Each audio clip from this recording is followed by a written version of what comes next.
TV soap news and spoilers say that in the shadowed corners of Fairmont Crest, where whispers travel faster than the wind and secrets fester like untreated wounds, a story unfolds that could rival the most gripping soap operas. At its heart are two figures, Haley and Leslie, whose lives had become entangled in a web of deceit, ambition, and potential betrayal. Their tale is one of calculated moves, hidden truths, and a simmering question. Did Leslie know about Haley's audacious fake pregnancy, and could he have coerced her into a scheme so dark it threatens to unravel the very fabric of their community? Let us dive deep into this labyrinth of intrigue, where every glance and every word carries the weight of unspoken motives. The meeting at Orphe Jean, a collision of outcasts. The Orphe Jean restaurant, a quaint yet upscale establishment nestled in the heart of Fairmont Crest, is not just a place for fine dining. It's a stage where the town's dramas play out under the guise of clinking glasses and polite conversation. It was here, amid the aroma of seared steak and the soft glow of candlelight, that Leslie and Haley met in a clandestine encounter that would set tongues wagging and imaginations ablaze. Leslie, a man whose charm is as disarming as it is dangerous, arrived first, his sharp eyes scanning the room like a predator assessing its territory. His reputation in Fairmont Crest was a curious mix of admiration and suspicion, a businessman with a silver tongue, yet one whose deals often left others poorer in spirit, if not in pocket. Haley, on the other hand, entered with a nervous energy, her eyes darting as if expecting an ambush. Her presence in the town had been a lightning rod for controversy, her every move scrutinized since the whispers of her pregnancy began to circulate. The meeting was no accident. Leslie had orchestrated it with the precision of a chess grandmaster, choosing Orphe Jean for its neutrality, a place where neither held the upper hand. As they sat across from each other, the air between them crackled with unspoken tension. Haley's hands fidgeted with the napkin, her usual poise replaced by a palpable unease. Leslie, ever the opportunist, leaned forward, his voice low and conspiratorial. "You and I, Haley," he began, his words dripping with calculated warmth, "were not so different.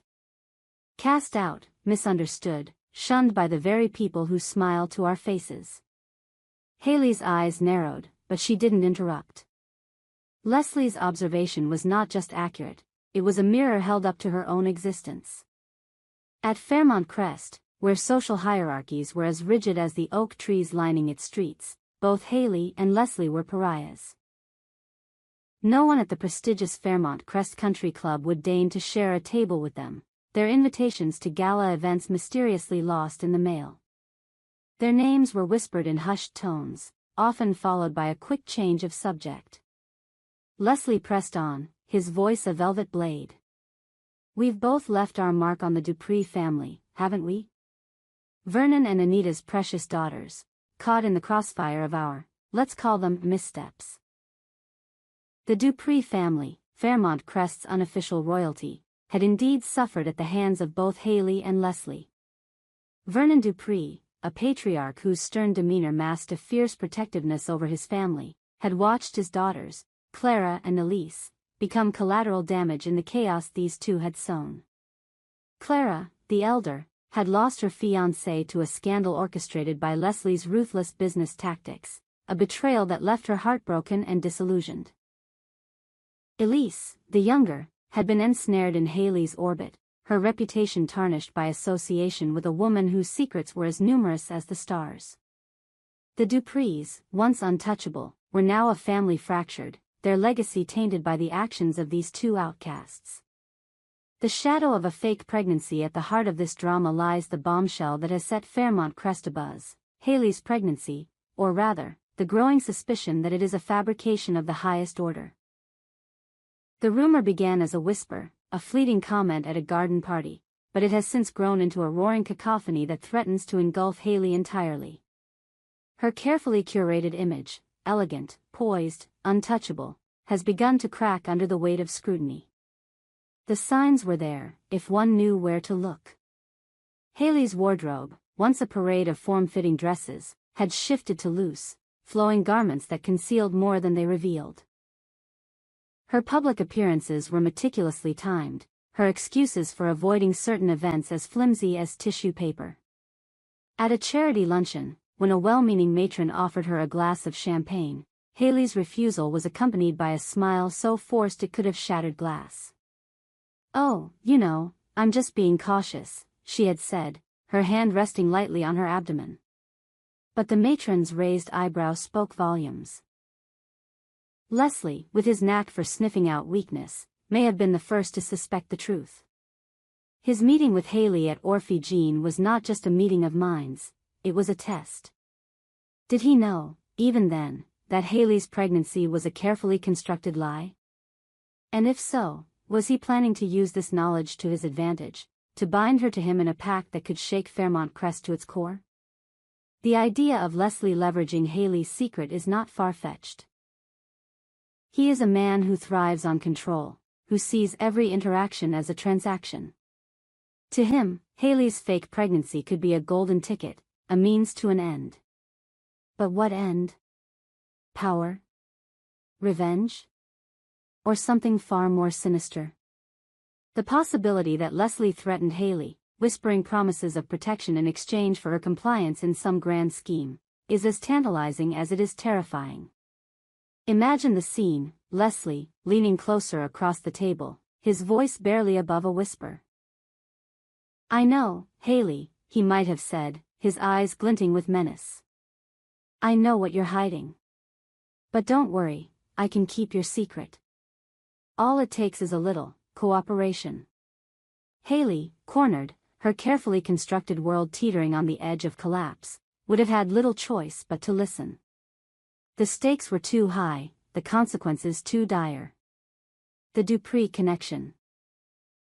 A shared legacy of chaos. To understand the full scope of this drama, we must return to the Dupree family, whose misfortunes seem inextricably linked to both Haley and Leslie. Vernon Dupree, a man whose wealth was built on steel and determination, had always prided himself on his family's unity. His wife, Anita, was the epitome of grace, her charitable endeavors a beacon of light in Fairmont Crest. Their daughters, Clara and Elise, were the jewels in their crown. Beautiful, accomplished, destined for greatness. But Leslie's machinations changed everything. His business dealings, shrouded in secrecy, had ensnared Clara's fiancé, Thomas, in a web of financial ruin. The scandal that followed was merciless. Thomas's company collapsed, his reputation in tatters, and Clara, who had dreamed of a life with him, was left to pick up the pieces. Leslie's role in the affair was never proven, but the whispers were enough. He was a puppet master, pulling strings from the shadows, and Clara was his unwitting victim. Haley's impact on the Duprees was no less devastating. Elise, the younger daughter, had been drawn to Haley's charisma like a moth to a flame. Their friendship, initially a source of joy, soon became a liability. Haley's penchant for stirring trouble, whether through careless words or calculated actions, dragged Elise into a series of scandals that left her ostracized. A leaked conversation, a misinterpreted gesture, a rumor that refused to die, each was a dagger to the Dupree family's heart. Leslie and Haley, though never allies, shared a common thread: their ability to disrupt the lives of those around them. At Orphe Jean, as they sat across from each other, they must have recognized this shared legacy. But recognition did not lead to alliance. Instead, their meeting ended in a stalemate, a fragile truce that left the door open for future machinations. The future, a team-up or a takedown? The question that now looms over Fairmont Crest is whether Haley and Leslie will ever join forces, forming a formidable duo that could bring the town to its knees. The idea of Team Leslie and Haley is both thrilling and chilling, a partnership born of necessity, fueled by mutual desperation. If Haley's fake pregnancy is exposed, as it inevitably will be, she will need an ally, someone with the cunning to navigate the fallout. Leslie, with his knack for turning chaos into opportunity, could be that ally. Picture the scenario: Haley, cornered by a town ready to cast her out, turns to Leslie in a moment of desperation. He, ever the opportunist, offers her a lifeline, but at a price. "Join me, he might say, and we'll rewrite the rules of this town. Together, we'll be unstoppable. Haley, her options dwindling, might agree, setting the stage for a partnership that could redefine Fairmont Crest's social landscape. But such an alliance would not be without its risks. Leslie is not a man to trust, and Haley, with her own penchant for deception, is no innocent. Their partnership could just as easily implode, each betraying the other in a bid for supremacy. The fallout would be catastrophic, a spectacle that would leave Fairmont Crest reeling for years to come. Alternatively, Leslie could use his knowledge of Haley's secret to destroy her.